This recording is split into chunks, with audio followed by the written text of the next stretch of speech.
आज फिर आपके बीच में युवा विमर्श यूट्यूब वीडियो सीरीज के तहत एक और विषय पर चर्चा करने के लिए उपस्थित हुआ हूं। पिछले युवा विमर्श में हमने गुजरात की इंडस्ट्रियल पॉलिसी की समीक्षा की। आज हम इस देश के गंभीर विषय पर हम फिर से चर्चा कर रहे हैं। ये बहुत ही गंभीर विषय है।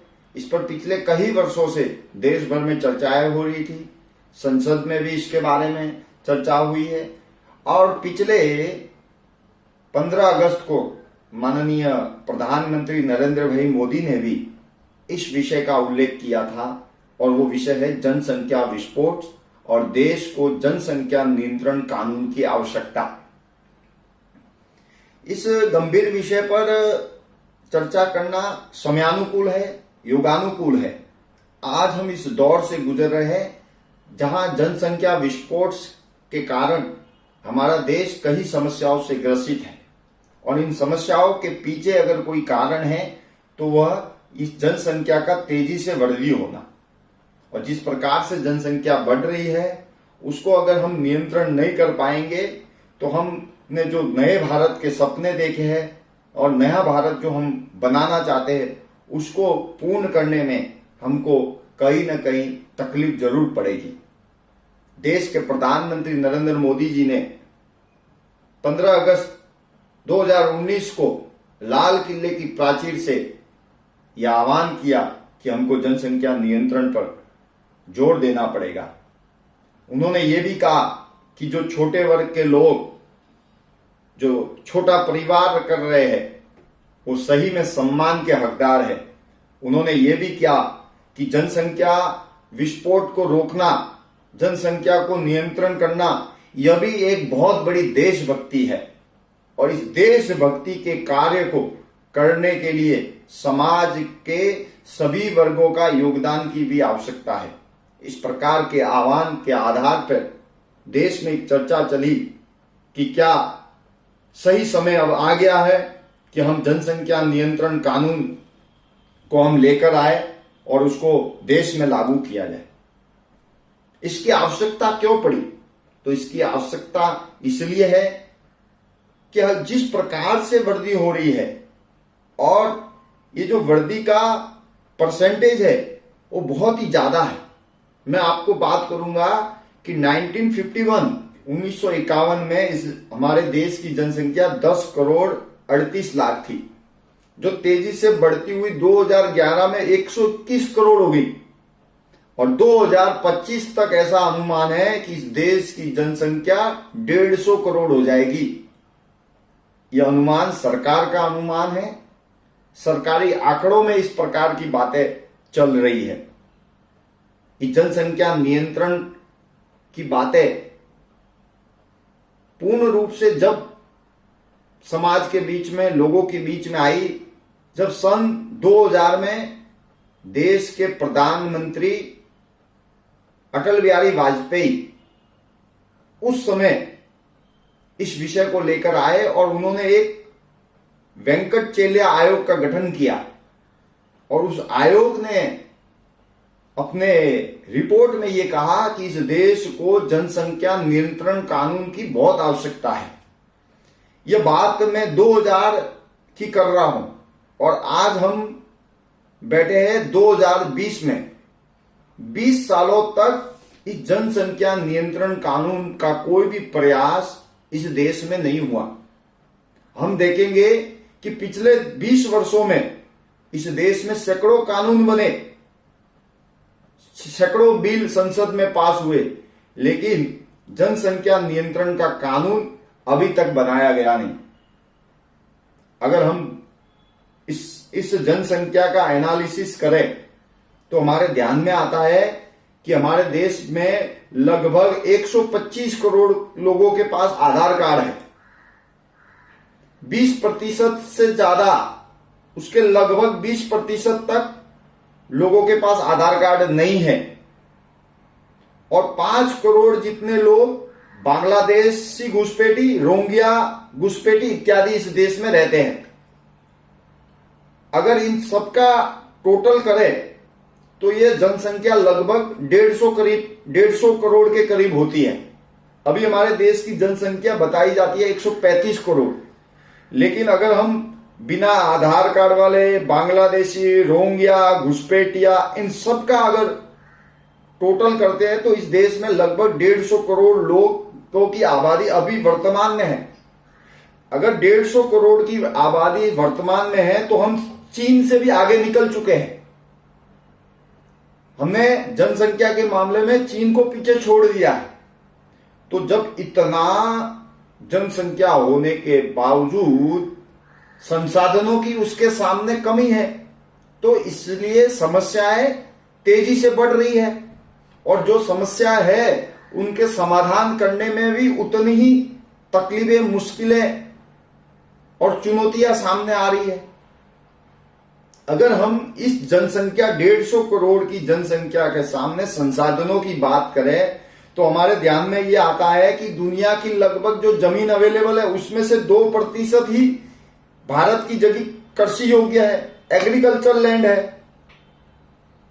पीने के पानी की बात करें तो 4% पानी ही भारत के पास है, लेकिन जनसंख्या पूरे विश्व की 20% हमारी है। अगर पीने का पानी नहीं रहेगा, खेती योग्य जगह नहीं रहेगी, तो ये समस्याएं ज्यादा बढ़ती ही जाएगी।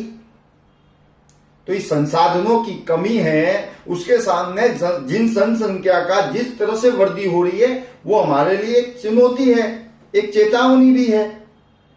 तो उसको नियंत्रण करना हमारे लिए अति आवश्यक है। अगर हम बात करें चीन के साथ, अगर हम कंपेयर करते हैं तो प्रति मिनट चीन में 11 बच्चे पैदा होते हैं और हमारे देश में प्रति मिनट 35 बच्चे पैदा होते हैं। और इसी प्रकार अगर जनसंख्या बढ़ती रही और संसाधन तो बढ़ने वाले हैं नहीं, वही संसाधन हमारे पास है, उसी संसाधन से काम लेना पड़ेगा, तो ये समस्या और विकराल रूप धारण करेगी। तो ये जो जनसंख्या का विस्फोट हो रहा है उसको रोकना समय की मांग है, समय की आवश्यकता है और उसके लिए तात्कालिक इस विषय में जनसंख्या नियंत्रण कानून की आवश्यकता भी लगती है। इसी प्रकार से अगर हम बात करें कि जनसंख्या विस्फोट से हमारे देश में किस किस प्रकार की समस्या आ रही है, तो इस देश की जितनी भी समस्या है उसमें 50% समस्या का कारण ये जनसंख्या विस्फोट है। जल, जंगल, जमीन, रोटी, कपड़ा, मकान, गरीबी, बेरोजगारी, भूखमरी, ये सभी समस्याओं के मूल में अगर कोई है तो उसका कारण है जनसंख्या का विस्फोट।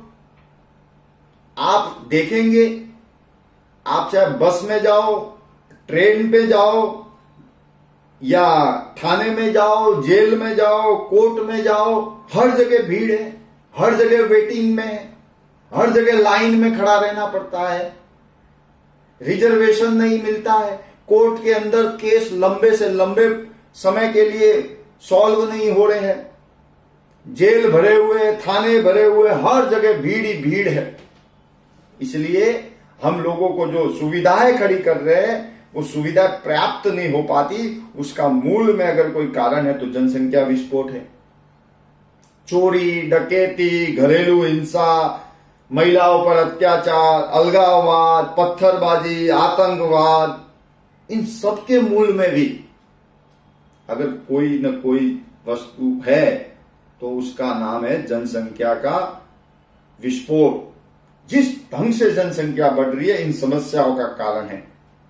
आतंकवाद के मूल में जनसंख्या का असंतुलन होना, एक वर्ग की जनसंख्या दिन दुगनी बढ़ रही है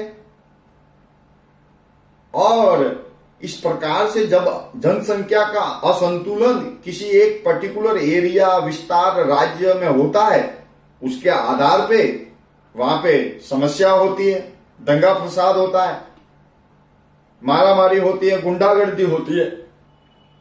तो उन सबके समस्याओं के मूल में ये जनसंख्या विस्फोट है।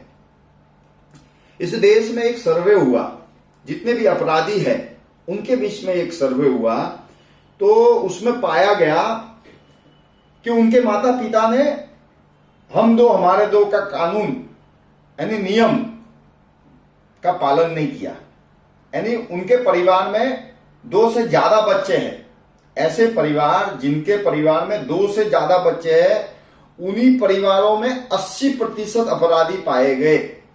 यानी जितने अपराधियों में सर्वे किया गया तो उनसे पता चला कि उनके घर में 2 से ज्यादा बच्चे हैं। तो उसके मूल में भी यही कारण मिला। तो ये समस्याओं से हमारा देश सबसे ज्यादा पीड़ित है। इसी प्रकार अगर हम बात करते हैं दुनिया के वर्ल्ड की रैंकिंग की, तो हम हर जगह पिछड़े हुए हैं। ये पिछड़ने का कारण भी उसमें जनसंख्या की वृद्धि, जनसंख्या का विस्फोट होना है। अगर हम अंतर्राष्ट्रीय रैंकिंग की बात करें तो गरीबी में हमारा 103वां स्थान आता है। साक्षरता दर में हम 168 पोजीशन पे है। ह्यूमन डेवलपमेंट इंडेक्स में भी हमारी स्थिति बहुत अच्छी नहीं है, 130वें स्थान पे है। इसी प्रकार युवा विकास, यूथ डेवलपमेंट में भी हम 134वें स्थान पर है। रोजगारी दर में भी हम 52वें स्थान पे है। मिनिमम वेजेस के बारे में अगर हम रैंकिंग देखें तो दुनिया में हम 64वें स्थान पे है। क्वालिटी ऑफ लाइफ की अगर बात करें तो उसमें भी हम 53वें स्थान पे है। फाइनेंशियल डेवलपमेंट की हम बात करें तो उसमें भी 51वें स्थान पे है। करप्शन के मामले में भी अगर हम देखें तो 78वें स्थान पे हम हैं। और पर कैपिटा इनकम में भी हम बहुत पीछे हैं। जीडीपी के मामले में भी हम 135-140वें स्थान के बीच में हम हैं। तो वर्ल्ड रैंकिंग में भी हमारी स्थिति बहुत दयनीय है। उसके पीछे भी अगर कोई कारण है तो वो जनसंख्या विस्फोट ही है। इसलिए जनसंख्या नियंत्रण कानून की आवश्यकता है। इस प्रकार से अगर हम देखेंगे तो संसाधनों के मामले में अगर हम बात करते हैं तो जमीन से पानी निकालने में हम नंबर 1 है, लेकिन हमारे पास पानी पीने योग्य मात्र 4% है। तो आने वाले समय में अगर हम इसी प्रकार से जनसंख्या बढ़ती रही तो हम लोगों को सुविधाएं उपलब्ध करवाने में असमर्थ हो सकते हैं।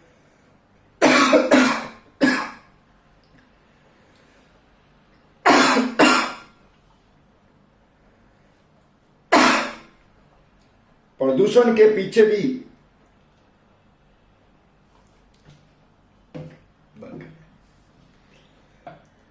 इसी प्रकार जनसंख्या विस्फोट के कारण हमारे देश में जो पर्यावरण प्रदूषण की समस्या है उसके पीछे भी जनसंख्या वृद्धि है, जनसंख्या का विस्फोट है।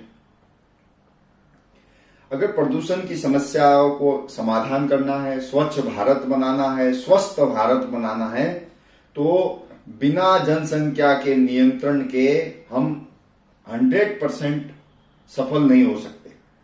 अगर स्वच्छ भारत, स्वस्थ भारत जनसंख्या नियंत्रण से ही मुमकिन है। अगर हमने जनसंख्या नियंत्रण नहीं किया तो जो हमने स्वच्छ भारत, स्वस्थ भारत के जो सपने देखे उनको भी हम नहीं पूरा कर सकते। इसलिए जनसंख्या नियंत्रण कानून की बहुत महती आवश्यकता इस देश को है। अगर हम पुराणों में देखें तो एक वस्तु हमारे ध्यान में आती है कि भगवान राम के सहित उसके चारों भाइयों ने हम दो हमारे दो इस प्रकार के नियम का पालन किया। राम, लक्ष्मण, भरत, शत्रुघ्न, इनके भी 2-2 बच्चों का नियम उन्होंने भी निभाया। तो अब समय आ गया है कि जिस प्रकार राम, लक्ष्मण, शत्रुघ्न, भरत ने नियम को अपनाया, इसी प्रकार के नियम, इसी प्रकार के कानून इस देश में फिर बने और इसका पालन देश की जनता करे, ताकि जो नया भारत हमको बनाना है, एक समृद्ध भारत, उन्नत भारत हमको बनाना है, उस और बनाने में हम आगे बढ़ सकते हैं। ये कानून को बनाने के लिए बहुत सारे प्राइवेट बिल लोकसभा में आए, बहुत सारे सांसदों ने इस विषय में, इसीलिए इन सब विषयों को हम ध्यान में रखते हैं। संसाधनों की कमी, जितनी समस्या है उसका समाधान, वर्ल्ड रैंकिंग में भारत की अग्रसर भूमिका, प्रदूषण को कम करने के लिए और एक संतुलित, एक सशक्त भारत बनाने के लिए एक जनसंख्या नियंत्रण कानून की बहुत ही आवश्यकता है। इस विषय को लेकर संसद में कई सांसदों ने प्राइवेट बिल को लेकर भी आए, उस पर चर्चाएं भी हुई। अब समय आ गया है कि जनसंख्या नियंत्रण कानून का बिल संसद में आए और इस देश में जनसंख्या नियंत्रण कानून लागू हो, ताकि इस विस्फोट को रोका जाए। ये जनसंख्या विस्फोट बम विस्फोट से भी बड़ा खतरनाक विस्फोट है और इस देश को कमजोर करने में बहुत महत्व की भूमिका निभा रहा है। इसलिए हम कानून के माध्यम से हम इसको रोक सकते हैं। कानून के अंदर अलग अलग प्रावधान करके लोगों को कठोर नियमों को उसमें बनाकर उनको सुविधाओं से वंचित कर उन पर कठोर कार्रवाई के नियम बनाकर दंडनीय अपराध उसमें जोड़कर इस प्रकार से एक ऐसा कानून आए कि लोग इस विषय में ध्यान दें, छोटा परिवार हो, सुखी परिवार बने और देश के इस विकास की यात्रा में सभी परिवार अपना योगदान दे सके। इस प्रकार का एक कानून जल्द से जल्द संसद में आए, उस पर चर्चा होए और उसके आधार पर एक सशक्त कानून के आधार पर नए भारत के विकास की जो संकल्पना आदरणीय प्रधानमंत्री नरेंद्र मोदी जी ने की है, उस पर सभी लोगों का योगदान हो। इस प्रकार के विषय को लेकर मैं आपके समक्ष आया था और इसी युवा विमर्श के यूट्यूब वीडियो सीरीज में आगे और एक नए गंभीर विषय को लेकर मैं आपके समक्ष फिर हाजिर होऊंगा। अभी तक के लिए नमस्कार।